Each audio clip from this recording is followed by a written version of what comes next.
Gloria a Dios. Damos gloria a Dios. Hoy a la mañana le estaba contando de cuál era el motivo por el cual yo estaba hoy acá arriba. Y les estaba diciendo de que el pastor Adrián me había hablado hace 3 semanas aproximadamente, preguntándome si para esta fecha iba a poder compartir una palabra con ustedes. Así que le dije que sí y acá estoy. Y a raíz de eso, en los días sucesivos empecé a buscar esa palabra que tenía Dios preparado para mi vida, para compartirla con ustedes, para que sea de bendición. Y estaba buscando la palabra y en la presencia de Dios, ayunando, orando, buscando. De noche meditando, me levantaba a 3 de la mañana y mi corazón estaba pidiéndole a Dios que me diga cuál era la palabra que tenía preparado para esta noche.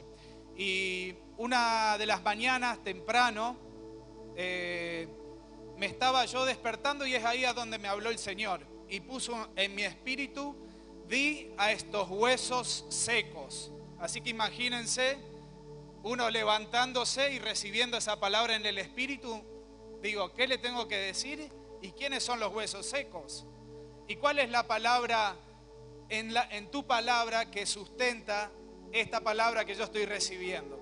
Así que me guió a Ezequiel capítulo 37, donde habla de un valle lleno de huesos secos. Específicamente la palabra es: me dijo entonces, profetiza sobre estos huesos y diles: huesos secos, oíd palabra de Jehová. Entonces, encontrando yo la palabra en la palabra de Dios que había recibido, veo que estaba la palabra profetiza. Y digo, ¿qué tengo que profetizar? ¿Y de qué manera lo tengo que hacer? ¿Qué es lo que nos estás pidiendo que hagamos como tus hijos? Y me llevó también a capítulo 2 de Hechos de los Apóstoles, donde Pedro se para delante de toda la congregación cuando habían recibido el Espíritu Santo y les dice: esto es lo que habló el profeta Joel, que en los postreros días derramaría de mi espíritu sobre toda sierva, sobre todo siervo, sobre toda hija, sobre todo hijo, y profetizarían. Y ahí apareció para la iglesia la palabra profetizarán. Y noten que, como lo vamos a ver, el Espíritu Santo tiene que estar en el asunto. La palabra profetizarán en el griego es profeteuo, y busqué y tiene 4 acepciones. Esas acepciones son las siguientes: predecir eventos, adivinar, hablar bajo inspiración y ejercer el oficio profético, profetizar. El adivinar ya lo descarté porque a Dios no le gusta la adivinación. Entonces dije: profetizar, hablar bajo inspiración divina, derramaré de mi Espíritu Santo y profetizarán. Necesitamos el derramar del Espíritu Santo. Es promesa de Dios, así que tenemos que pedirlo y clamarlo y buscarlo para recibir esa unción de parte de Dios. Y me fui también, como él citaba al profeta Joel, me fui al profeta Joel. Y la palabra en el original es Nabá, en el hebreo. Y en el hebreo ahí sí está clarito y no tiene muchas acepciones. Dice: hablar o cantar bajo inspiración divina. Amén. Entonces eso es lo que nos está mandando Dios, entendía yo con esta palabra: di a estos huesos secos. Y la palabra, como les decía, de Ezequiel capítulo 37, que vamos a estar compartiendo, un poco habla de eso. ¿Qué es lo que hace una palabra de Dios en nuestras vidas? ¿Qué es lo que empieza? Él dice en Isaías que Él la envía para que haga todo aquello por lo cual Él la envió, que la hace prosperar en nuestras vidas y que no va a volver a Él vacía. Entonces esa palabra es la que Dios nos va a estar entregando y permitiendo compartir el día de hoy. El capítulo entonces 37 de Ezequiel nos dice así la palabra del Señor: la mano de Jehová vino sobre mí, dice Ezequiel, y me llevó en el espíritu de Jehová y me puso en medio de un valle que estaba lleno de huesos y me hizo pasar cerca de ellos por todo alrededor. Y he aquí eran muchísimos sobre la faz del campo y por cierto, secos en gran manera. Y me dijo: hijo de hombre, ¿vivirán estos huesos? Y yo le dije: Señor Jehová, tú lo sabes. Y vamos a ir compartiendo el capítulo de Ezequiel, pero quiero que veamos esto. Como les decía, vino la mano de Jehová y fue transportado y puesto por el Espíritu en ese valle de huesos secos. Primero y principal, para rescatar, el Espíritu de Dios está obrando en la vida de Ezequiel. Lo pone en un valle. Yo estaba leyendo que a lo largo de toda la palabra de Dios, el valle, que lo define la Real Academia Española como una llanura entre dos montes, es un lugar donde había mucha actividad humana. Se hacían pozos para sacar agua, se acampaban, se disertaban un montón de actividades, había guerras en esos valles. Era un lugar donde la vida se veía que se movía en el valle. Pero ¿qué le está mostrando Dios a Ezequiel? Que está lleno de huesos secos. ¿Y qué representan los huesos secos? Y Primera de Samuel, tomo esto porque me llevó a la idea de que es lo último que queda de nuestra vida natural aquí en la tierra. Quedan los huesos. Y Primera de Samuel, capítulo 31, el versículo 16, para poner en contexto este versículo, está hablando de que Saúl con sus hijos habían peleado en una batalla y le habían dado muerte a Saúl y a sus hijos. Y lo había llevado el enemigo al lado del templo de su Dios y lo había puesto en ese lugar. En un determinado momento, los valientes de Israel van a buscar a esos cuerpos que habían sido puestos en ese lugar, lo rescatan, dice que lo queman y quedan los huesos de todo aquello que habían quemado y esos huesos terminan enterrándolos al lado de un árbol. Entonces yo decía, el profeta Ezequiel habrá visto muerte y que el destino final de esos huesos era enterrarlos. Dios lo puso en un lugar, la percepción de él es que está en ese valle donde hay vida, pero está lleno de huesos secos que representan muerte, y es lo que él va describiendo de esa manera. Pero viene el desafío de parte de Dios que le dice: ¿vivirán estos huesos? ¿Vivirán estos huesos? Y la respuesta de Ezequiel también, que me gusta, es un hombre poniéndose en la posición de siervo, porque le dice: Señor Jehová, Señor Jehová. Se pone en la posición de siervo y reconoce que Dios es su Señor. Y reconoce la omnisciencia de Dios porque le dice: tú lo sabes, Señor. Tú sabes si vivirán. Y si en esa respuesta de Dios llega a haber un sí de parte de Dios, implica que ese sí también tiene el poder de su Dios para levantar esos huesos secos y darle vida. Una pregunta que nos tenemos que hacer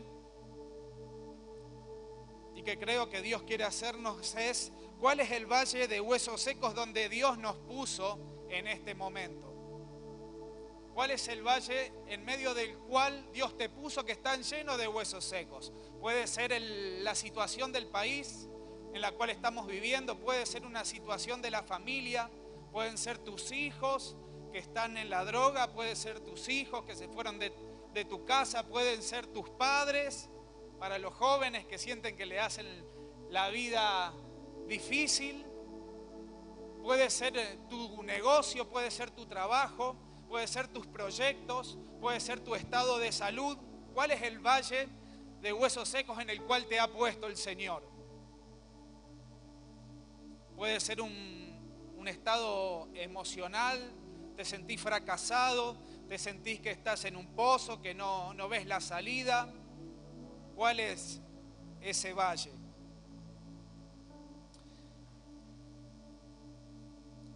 Dice el versículo 4: Me dijo entonces, dice Ezequiel, hijo de hombre, me dijo entonces, profetiza sobre estos huesos y diles, huesos secos, oíd palabra de Jehová. Así ha dicho Jehová el Señor a estos huesos. He aquí yo hago entrar espíritu en vosotros y viviréis. Y pondré tendones sobre vosotros y haré subir sobre vosotros carne. Y os cubriré de piel y pondré en vosotros espíritu y viviréis y sabréis que yo soy Jehová. Profeticé, dice Ezequiel, pues como me había mandado. Y hubo un ruido mientras yo profetizaba. Y he aquí un temblor y los huesos se juntaron cada hueso con su hueso. Y miré y he aquí tendones sobre ellos y la carne subió y la piel cubrió por encima de ellos, pero no había en ellos espíritu. Vamos a analizar un poquito lo que Dios le está diciendo a Ezequiel. Le dice, profetiza y dile. Fíjense que Dios le está mandando y nos está mandando a que profeticemos a lo que nosotros vemos y percibimos como muerto. Está diciendo que le digamos a esos huesos, oíd palabra de Jehová. Y cuando Dios le está diciendo eso, algo que quiero que prestemos atención es que cuando Dios le dice esas palabras a Ezequiel, los huesos en el valle quedan inmóviles, no hay movimiento. Entonces yo decía, ¿por qué Dios le estás diciendo a Ezequiel que le hable a los huesos y no le hablas vos directamente? Porque Dios nos quiere usar como instrumento. Dios quería que Ezequiel sea el portavoz de lo que Dios estaba hablando. Y en este tiempo también para la iglesia, Dios quiere que nosotros seamos la voz de su palabra y que le digamos a aquellos huesos que vemos secos que hay vida si hay palabra de Dios. Que si vienen a Dios, ellos van a vivir. Amén. Dice el profeta, cuando yo recibí esa palabra, habló palabra de parte de Dios. Primer punto. Segundo punto, que esa palabra dice, profeticé tal como me había sido mandado. Y vemos la obediencia del profeta. No profetizó de lo suyo propio, sino habló palabra de Jehová. Y tercer punto, mientras el profeta profetizaba lo que Dios le había dicho, cuando el profeta empieza a hablar las palabras de Dios, es ahí que dice, mientras yo profetizaba escuché un ruido. Cuando se empieza a soltar la palabra de Dios en los ambientes, en el aire empieza a haber un ruido, algo se empieza a mover. Cuando soltó la palabra mientras profetizaba hubo un temblor. Segundo punto, esa palabra empieza a tener un efecto en la tierra. Tercer punto, cuando profetizaba cada hueso se juntó con su hueso. Y esto me habla del orden divino que empieza a ver cuando Dios habla. Porque no dice se juntaron los huesos con el hueso que estaba al lado. Se juntaron los huesos con cada hueso según el orden divino que Dios había establecido. Amén. Ahí vemos el poder de una palabra profética de parte del Señor puesta en la boca del profeta. Y como había visto los cuerpos que estaban tendidos, algo faltaba. Y Dios lo lleva a Ezequiel. Esta parte me gusta también porque lo va llevando de un nivel de gloria a un nivel de gloria mayor. Lo va llevando de poder en poder. Lo va desafiando en la fe. Porque ahora dice, y que en ellos no había espíritu. Y me dijo, viene de nuevo palabra de Jehová, profetiza al espíritu. Profetiza, hijo de hombre, y di al espíritu, así ha dicho Jehová el Señor, espíritu, ven de los cuatro vientos y sopla sobre estos huesos secos, y ¿qué dice? Y vivirán. Y profeticé como me había mandado, y entró espíritus en ellos. Y vivieron y estuvieron sobre sus pies un ejército grande en extremo. Analicemos esto. Porque yo le decía de gloria en gloria, de poder en poder, y cómo lo desafiaba Dios a aumentar la palabra que tiene que soltar. Porque ahora le está diciendo profetiza al espíritu. Y yo me preguntaba, a los huesos lo veía, pero al espíritu lo ve. Cuando Ezequiel profetiza a los huesos, él escucha un ruido, él siente el temblor, él ve que los huesos se empiezan a juntar con los huesos y lo puede ver. Le está profetizando algo que ve. Pero ahora el desafío es que le profetice al espíritu. ¿Y quién de nosotros ve espíritu? ¿Quién ve espíritu acá? Que levante la mano. Nadie. Ezequiel tampoco lo veía. Pero dice, como me fue mandado, profeticé. Él no lo hacía por vista, lo hacía por fe. No lo hacía porque él quería profetizar. Lo hacía porque Dios lo estaba llamando a soltar una palabra profética que ya tenía la experiencia, que la palabra anterior algo había pasado. Entonces, viendo que la palabra tiene poder para movilizar, yo me embarco y si vos me decís la palabra, yo la digo. Amén. Y abro paréntesis. Profetizar. Tenemos que ser hijos, siervos de Dios. Somos hijos de Dios que tenemos que buscar su palabra. Tenemos que buscar su presencia. Tenemos que buscarlo a Él en ayuno, en oración. Tenemos que llenar nuestro corazón de su palabra. De modo tal de que cuando venga el Espíritu de Dios pueda encontrar esa palabra bien atesorada en nuestro corazón, que va a ser soltada para el propósito por el cual Dios la quiere enviar. Amén. Gloria al Señor. Y todo esto tiene un propósito. Yo lo veo a Ezequiel siendo entrenado hasta acá por Dios. Lo llevan el Espíritu, lo pone en ese valle lleno de huesos, le dice una palabra profética que quiere que la diga él y no se la dice Dios directamente a los huesos. Ezequiel experimenta lo que hace la palabra de Dios en su boca, cómo empieza a ordenarse todo. Viene un segundo proceso, una segunda palabra donde Ezequiel dice, está bien, esta palabra produjo hasta donde tenía que producir, pero hay algo inconcluso. Entonces le dice, profetiza, hijo de hombre, al Espíritu, si ves que algo está faltando. Y profetiza al Espíritu, viene de los cuatro vientos y se levanta lo que estaba puesto en tierra y se pone en pie. Y lo que veía Ezequiel, ¿qué era? Según su percepción humana, veía huesos secos. Pero Dios, según la percepción divina, ya veía un gran ejército puesto en pie. Es lo que hace la palabra de Dios en nuestra boca. Nosotros podemos llegar a ver huesos secos. Nosotros podemos ver que tu valle y mi valle está lleno de huesos secos. Pero tenemos que declarar palabra de Jehová, porque Dios está viendo que hay un ejército en esos huesos secos que están en pie, y si Dios levanta un ejército va a tener un propósito tremendo. Amén. Gloria al Señor. Y me dijo luego, hijo de hombre,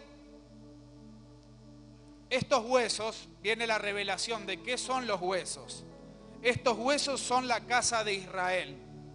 La casa de Israel, en esta época está bajo el cautiverio de Babilonia. Entonces imagínense bajo ese cautiverio cómo se sentían. Y acá Dios, que todo lo ve, le dice cómo ellos se sienten. He aquí, ellos dicen, nuestros huesos se secaron y pereció nuestra esperanza, y somos del todo destruidos.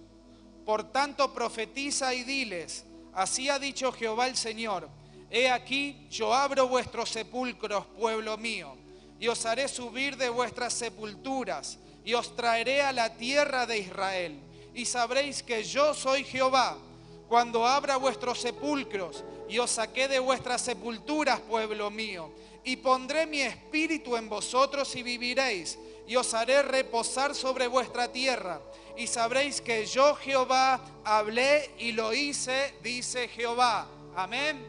Gloria a Dios. Entonces acá estamos viendo que el propósito del entrenamiento que tenía Dios para Ezequiel era enviarlo al pueblo que se sentía que sus sueños estaban frustrados, que ya no tenían escapatoria, que veían sus huesos que se secaban, que veía que su esperanza perecía, y les dice que vaya y que profetice a ese pueblo de parte de Dios, que Dios tenía promesas y que esas promesas, lo que yo veo, implicaban milagros de parte de Dios.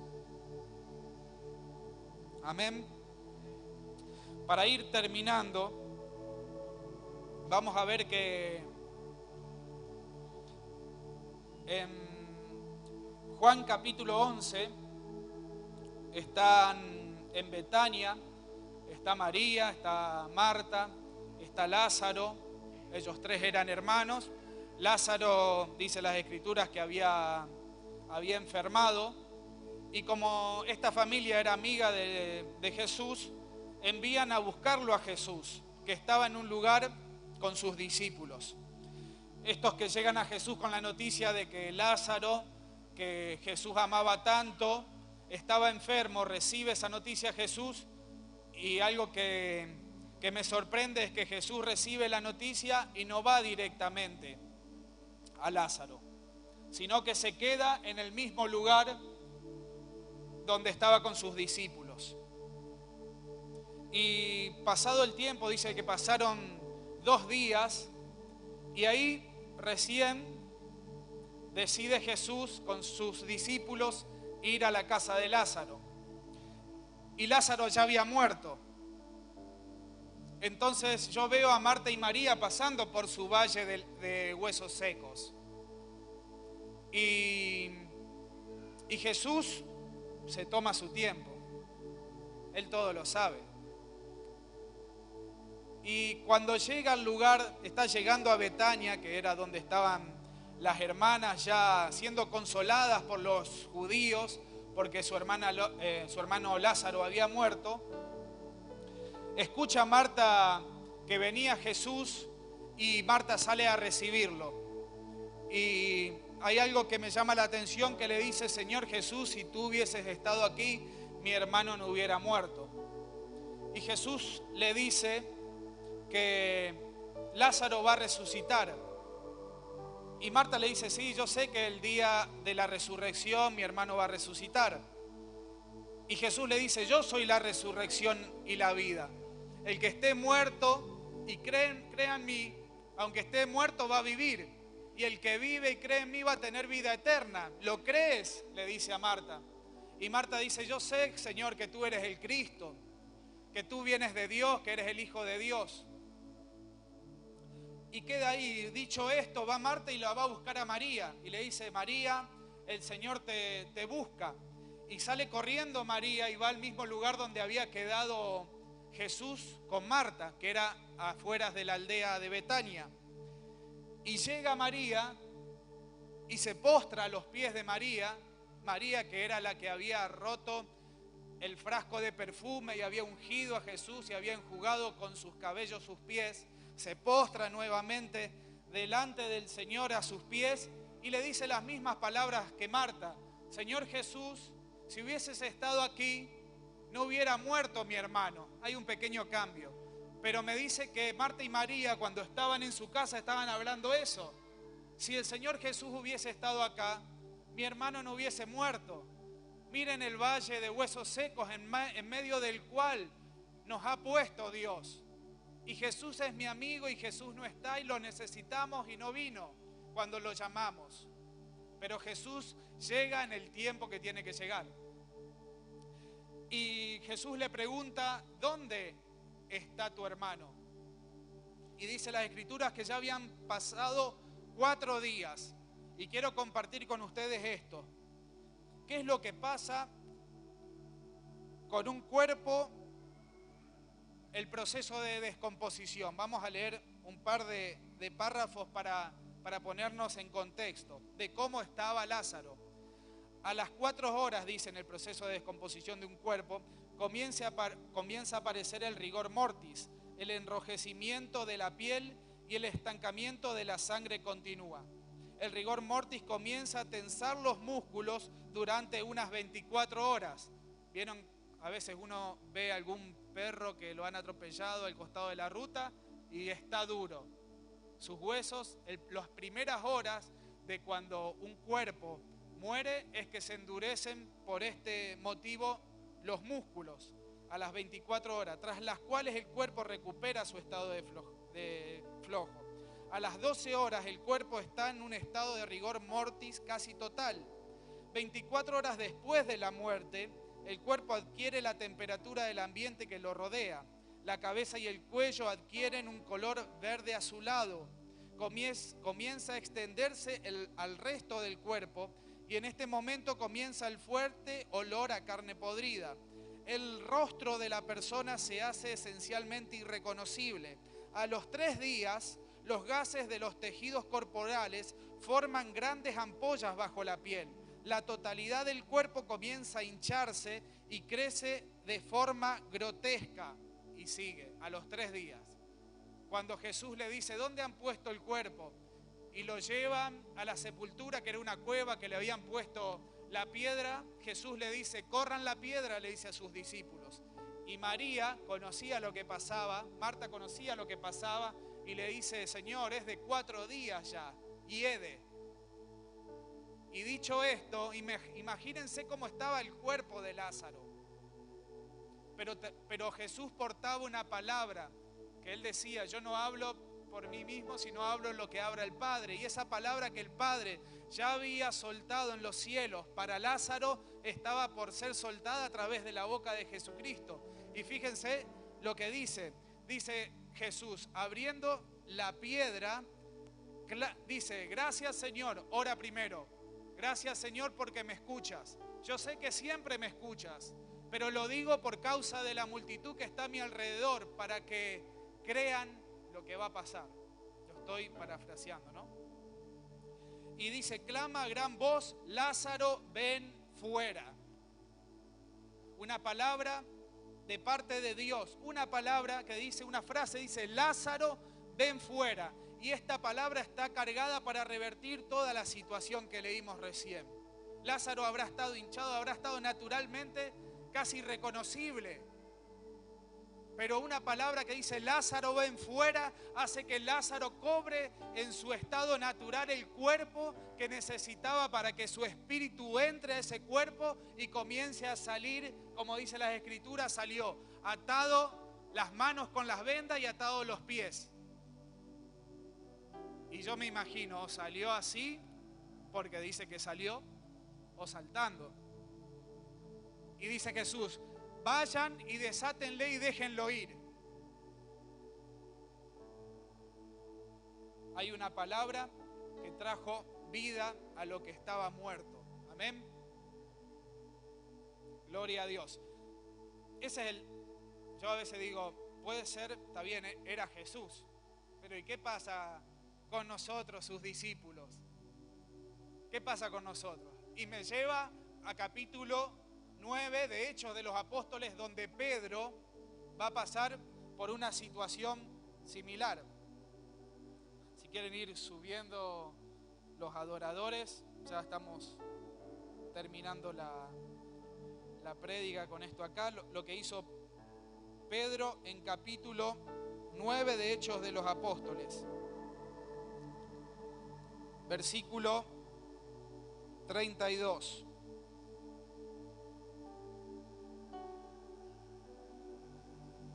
Dice así, aconteció que Pedro, visitando a todos, vino también a los santos que habitaban en Lida, y halló allí a uno que se llamaba Eneas, que hacía 8 años que estaba en cama, pues era paralítico. El valle de huesos secos, para Eneas era su estado de incapacidad. Hacía 8 años que estaba tendido en una cama, que no podía hacer lo mismo que hacía antes, pues estaba paralítico. Pero ¿quién estaba por ahí?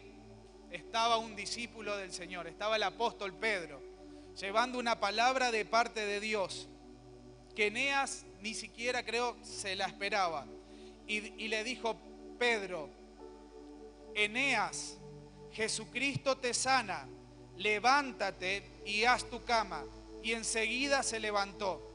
y le vieron todos los que habitaban en Lida y en Sarón, los cuales se convirtieron al Señor. Portamos una palabra como lo hacía Pedro también. Estamos hablando de que Dios le está pidiendo a Ezequiel que profetice. Estamos viendo que Jesús le está hablando a Lázaro para que venga afuera y Lázaro se levanta de la muerte y es resucitado por quien es la resurrección y la vida. Estamos hablando que hay una persona que está atravesando su valle de huesos secos porque está postrado y va Pedro y le dice y le habla a él. Porque yo decía, tenemos que orar, tenemos que ayunar, tenemos que estar en la lectura de la palabra de Dios. Pero también tenemos que hablar a los huesos secos, como nos dijo Dios a través de Ezequiel. Pedro no dice, Padre, yo creo que Pedro estuvo orando todo el camino, pero en ese momento no le dice, Padre, levanta a Eneas de esta situación. Pedro lo que hace, y me imaginaba también viendo Pedro cuando Jesús fue a Lázaro y lo llamó y le dijo, ven fuera, Jesús llamó a Lázaro. Si bien había orado antes, Jesús le habla a Lázaro. Él toma ese ejemplo, Pedro toma ese ejemplo, creo yo, y le habla ahora a Eneas.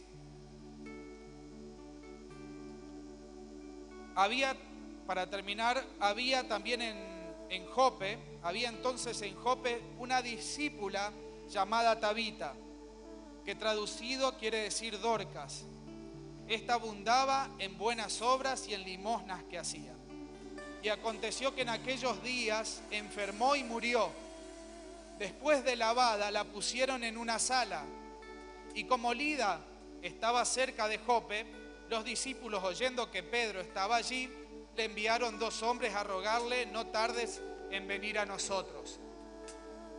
En este caso vemos una discípula del Señor, Tabita, que está teniendo una enfermedad que es de muerte, y todos los discípulos, todos los santos, todos los hermanos de Tabita están dolidos porque una mujer que hacía buenas obras, que daba limosna, la iglesia había perdido esa preciosa sierva de Dios. Y lo mandan a llamar a Pedro. Y yo también me imaginaba esto, porque soy de imaginarme mucho el contexto de la palabra de Dios. Muchas veces cuando llaman a un siervo de Dios porque un familiar murió, lo llaman diciendo, ¿no podés venir a compartir una palabra de despedida a Tabita? Pedro, perdimos a Tabita, era tremenda sierva de Dios y estamos todos desconsolados acá. ¿No podés venir a compartirnos una palabra, a hablarnos que en la resurrección, en el día de la resurrección, vamos a resucitar con Cristo? Pero había preparado de parte del cielo un diagnóstico distinto para toda aquella gente. Dice la palabra, levantándose entonces Pedro, fue con ellos y cuando llegó lo llevaron a la sala Pedro, donde lo rodearon todas las viudas llorando y mostrando las túnicas y los vestidos que Dorca hacía cuando estaba con ellas. Entonces, sacando a todos, Pedro se puso de rodillas y oró. Y volviéndose al cuerpo, dijo, Tabita, levántate. Y ella abrió los ojos y al ver a Pedro se incorporó.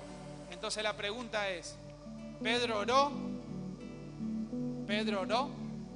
¿A quién oró? A Dios. Después Pedro habló. ¿A quién le habló? A Tabita.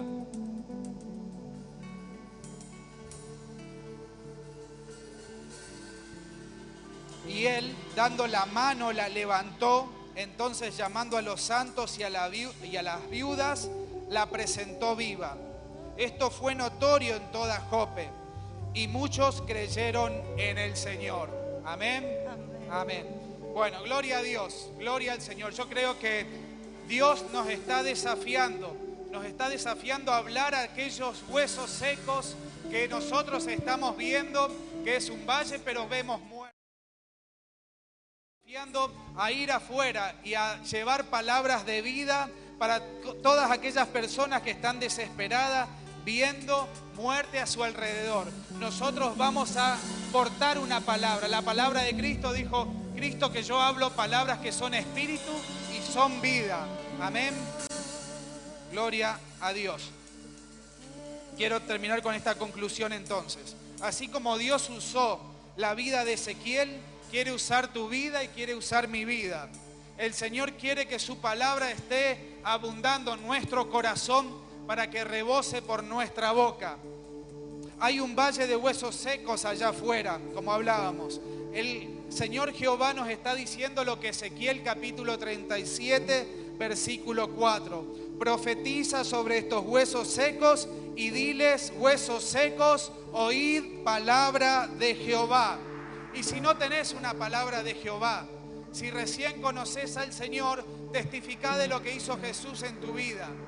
Apocalipsis capítulo 19, versículo 10 dice que el testimonio de Jesús es el espíritu de la profecía. Testifiquemos lo que ha hecho Jesús en nuestra vida. Testifiquemos que Él nos sacó del lodo cenagoso.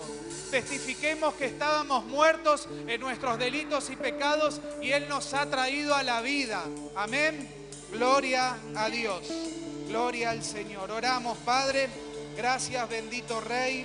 Te damos gracias, Señor, por tu palabra, Padre amado. Señor, gracias porque tú nos desafías en la fe. Tú Señor, nos envías al valle de huesos secos a que le hablemos tu palabra, Señor, porque lo que nosotros vemos tal vez es muerte, pero tú estás viendo vida y en esa vida hay propósito, Señor, y hay un ejército detrás de esos huesos. Padre, danos el denuedo para poder llevar tu palabra, Señor. Danos el denuedo para poder compartir de Cristo con aquel que lo está necesitando, Padre amado, en el nombre de Jesús de Nazaret. Damos gloria a